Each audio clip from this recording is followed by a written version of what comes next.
Boat Show. We're here in the Yamaha booth with Captain Rick Murphy. Rick, you have brought all kinds of goodies. Tell me what we've got here. So Sarah, what we're going to do today is so many times, you know, one of the things we love doing in the Florida Insider Fish Report and Sportsman Adventures is to teach people so that they can become smarter and better fishermen. So we're going to talk about different knots. I always get asked, you know, what kind of knot do you tie when you're tying braid to a leader? Or what kind of knot would you tie to a jig head? So let's just go ahead and get started. So we're going to first start off with this loop knot is called a uni knot. And everybody's has heard about the uni knot. The reason why we use a uni knot is it's really important that this surface walk the dog style of bait. If we were to tie it straight to the eye of the hook, what ends up happening, Sarah, essentially is it doesn't allow it to rotate around with a loop like a loop does. And what it ends up doing is it makes it pull straight instead of allowing it to have that walk the dog style of action. Now, when you're tying on a jig head, you're going to also tie with a loop knot, but we use a different type of knot. And the reason why is we want it to be a loop because when the loop, with it tied on like this, it allows the jig head to sink at this angle. Now remember this, Sarah, if it was tied straight to the hook, and here I am 100 feet over that way with my rod tip up in the air, it's impeding its ability to sink faster. So the loop knot allows it to rotate, and then as I jerk it, it can rotate in and around so like that. Now this is essentially what we use out on the dock is called a bowline. The reason why I use a bowline with a jig is because the tag in here is facing backwards, which what that does is it becomes a lot more weedless. If we used a uni knot here, what would happen is the tag in is facing forward and the grass gets hung up on that. Now, let's pretend that this cup, Sarah, is a snook's face or a tarpon's face. That's his mouth. Now, these are both the same eagle claw billfish hook that we use. It's a circle hook, and the way circle hooks work, Sarah, is that the slower you reel, the idea is that we want the hook to slide into the corner of the fish's mouth. And I've tied the same hook on the same piece of leader, one with a clinch knot and one with a loop knot, which is that particular bowline. Now we're going to demonstrate. Now listen, guys, watch how this works. If this is my snook's mouth or a sailfish's mouth, the faster we pull, look at how it didn't get hooked. That's also, it's not with a loop knot, which doesn't have the ability to rotate, you see? And that's just a very little small jerk. That's why we don't jerk with circle hooks. Now, here we are here, if we pull it slow, sorry, I didn't mean to spit on you, but I get excited when I'm talking about fishing. Look at how it actually rotated into the corner of that fish's mouth. Again, the loop knot allowed it to rotate in the fish's mouth and grab the corner, and as we pull, it goes through and pokes out the other side.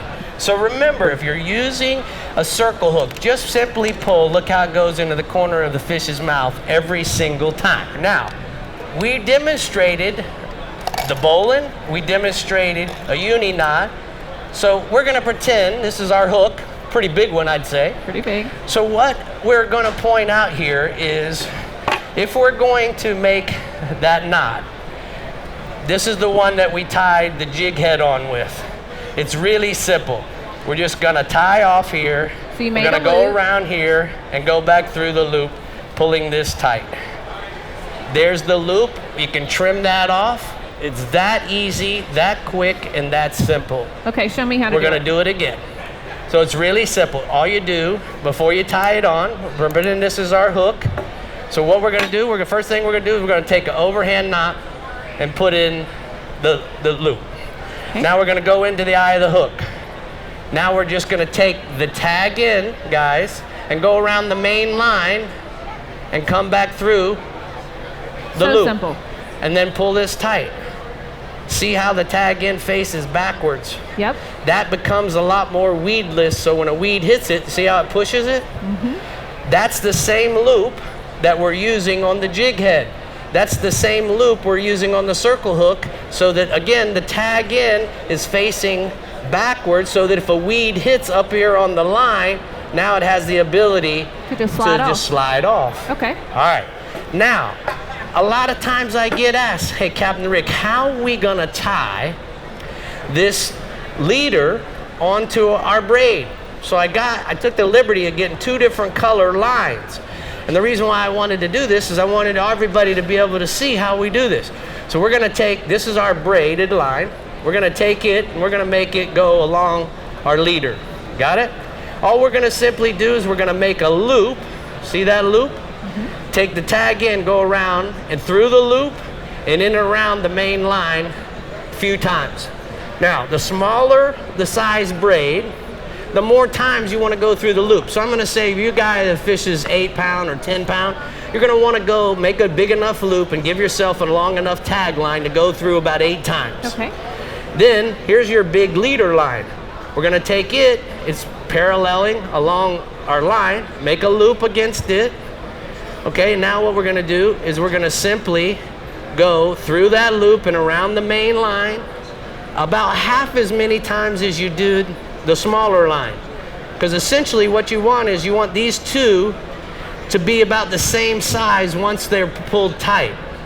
Now this is a uni knot and a uni knot. So it's called back-to-back uni knots. And we'll pull this down tight. And watch what happens here, Sarah, when we pull it down tight.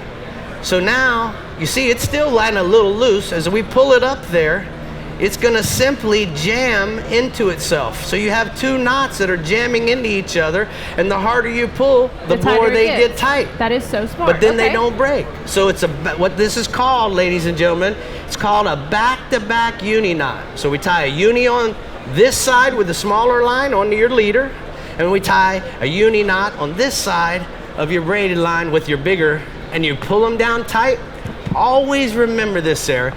Always wet every knot that you go before you pull it tight, because as we pull things tight, it heats up the monofilament, it heats up the braid, and it'll actually crystallize it and weaken it if we don't wet it.